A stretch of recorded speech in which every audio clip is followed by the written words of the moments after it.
Teman-teman yang dirahmati Allah Subhanahu wa taala, setelah Nabi Shallallahu alaihi wasallam wafat, gak ada lagi fitnah atau ujian yang lebih berat bagi orang yang beriman daripada fitnah Dajjal. Ujian apa yang paling berat dalam hidup kita? Ternyata itu gak ada apa-apanya dibandingkan ujian atau fitnah Dajjal. Sehingga Nabi gak mengkhawatirkan keadaan kaum muslimin di akhir zaman seperti beliau mengkhawatirkan keadaan mereka karena fitnah Dajjal. Ada banyak ujian kan dalam hidup kita. Ada ujian harta, ada ujian hawa nafsu, ada ujian kekuasaan, ada ujian musibah, ada ujian hubungan laki-laki dengan perempuan, ada ujian keluarga, ada ujian pribadi, ada ujian sakit, dan segala macam bentuk fitnah atau ujian. Semua itu gak ada yang membuat Nabi lebih khawatir terhadap orang yang beriman di akhir zaman seperti Nabi khawatir terhadap ujian Dajjal kepada orang yang beriman. Kenapa ujian atau fitnah Dajjal ini adalah fitnah yang paling berat yang ada di akhir zaman? Saking beratnya fitnah Dajjal, Nabi mengajarkan kepada kita doa yang dibaca setiap kali kita sholat, yaitu pada saat tahiyat terakhir sebelum kita salam. Apa doanya? Allahumma inni a'udzubika min azabil qabr wa min azabin finnar wa min fitnatil mahya wal mamat wa min syarri fitnatil masihid dajjal. Ya Allah, aku berlindung kepadamu dari fitnah azab neraka jahanam, dari fitnah azab kubur. Kemudian dari apa lagi? Dari fitnah kehidupan dan kematian. Dan yang terakhir Nabi mengatakan wa min syarri fitnatil masihid dajjal, dan dari buruknya fitnah Dajjal al-Masih. Jadi dalam Islam itu al-Masih ada dua, Isa al-Masih dan Dajjal al-Masih. Cuman keduanya memiliki makna yang berbeda. Al-Masih itu artinya yang berjalan di muka bumi dengan membawa sesuatu. Kalau Isa al-Masih berjalan di muka bumi dengan membawa kasih sayang dan perdamaian. Tapi kalau Dajjal al-Masih berjalan di muka bumi dengan membawa kehancuran dan ujian. Ketika Nabi meminta perlindungan dari fitnah Dajjal, Nabi menggunakan kalimat dari buruknya fitnah Dajjal. Neraka aja gak disebut kayak gitu. Neraka hanya disebut azab neraka, azab kubur, fitnah kehidupan dan kematian. Tapi giliran Dajjal, Nabi menyebutnya dengan istilah syarri fitnatil masihid dajjal. Buruknya ujian, musibah, godaan, fitnah dari Dajjal.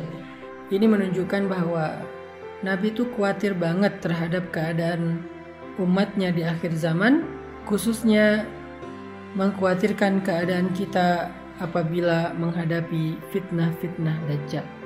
Apalagi yang lain yang diajarkan Nabi agar kita selamat dari fitnah Dajjal, agar kita selamat dari kejahatan-kejahatan yang muncul dari Dajjal.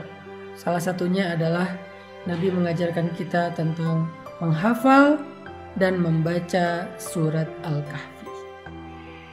Amalan ini, kata Nabi, usima minad Dajjal, akan melindungi seseorang dari Dajjal. Pada saat Dajjal itu muncul, hampir gak ada orang yang bisa melindungi diri. Susah banget mencari perlindungan pada saat Dajjal muncul. Kata para ulama, inti dari fitnah Dajjal itu adalah tipu daya. Dajjal itu punya kemampuan memperdayai manusia lewat harta, lewat kesejahteraan, lewat kehidupan, lewat kenyamanan, lewat nikmat-nikmat dunia yang dia bisa berikan dalam waktu yang sangat instan. Itulah fitnah Dajjal. Sehingga ketika Dajjal muncul, maka orang-orang yang dalam keadaan kehausan setelah 1 tahun gak turun hujan, orang-orang yang dalam keadaan kelaparan, orang-orang yang dalam keadaan kemarau panjang, orang-orang yang dalam keadaan banyak penyakit, banyak wabah seperti sekarang, orang yang gak punya pekerjaan, gak punya penghasilan, gak punya pendapatan, gak punya makanan di rumahnya, berbondong-bondong akan datang kepada Dajjal untuk mendapatkan makanan gratis, untuk mendapatkan harta, untuk mendapatkan pekerjaan, untuk mendapatkan kebaikan-kebaikan yang mereka butuhkan. Tapi dengan syarat mereka harus kufur kepada Allah dan beriman kepada Dajjal. Itulah fitnah yang paling berat. Dan sedikit sekali orang yang mampu menghadapi fitnah ini. Dia membeli kekufuran mereka. Dia membeli iman mereka. Dia membeli keyakinan mereka untuk menjadi pengikutnya dan meninggalkan jalan Allah Subhanahu wa taala. Dan siapa yang menjadi pengikut Dajjal, maka dia kekal di dalam api neraka selama-lamanya. Na'udzubillahi min dzalik. Teman-teman, bisa kita lihatlah dalam kehidupan sekarang. Bukankah kita sering merasa hampir putus asa dengan pekerjaan kita? Ini belum keluar Dajjal. Ini masih kayak ujian-ujian kecil menjelang datangnya Dajjal.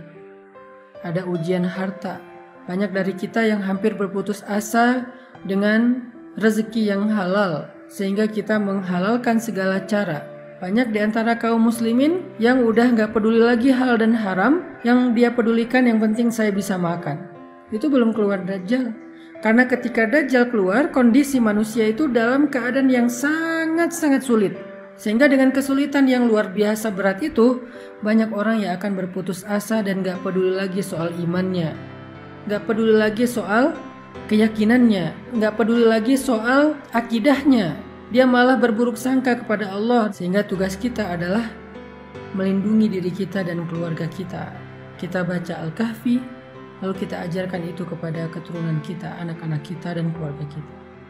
Membaca Al-Kahfi 10 ayat terakhir, atau menghafal Al-Kahfi 10 ayat pertama, dan kita hafalkan kepada anak-anak kita agar semua kita terlindungi dari fitnah Dajjal. Yang kedua, keutamaan dari surat Al-Kahfi akan diberikan cahaya nanti di padang mahsyar. Dari Abu Sa'id Al-Khudri bahwa Rasulullah SAW bersabda, "Sungguh siapa yang membaca surat Al-Kahfi di hari Jumat, maka baginya cahaya yang terang antara 2 Jumat." Hadis riwayat Al-Hakim. Dalam riwayat yang lain Nabi bersabda, "Barang siapa yang membaca surat Al-Kahfi di malam Jumat, maka baginya cahaya yang terang di antara dia dan Baitul Atiq, yaitu Ka'bah." Yang pertama, kata para ulama, maksudnya cahaya di sini itu adalah kemuliaan.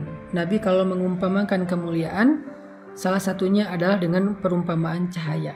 Jadi siapa yang membaca surat Al-Kahfi, maka Allah akan berikan dia kemuliaan selama 1 pekan.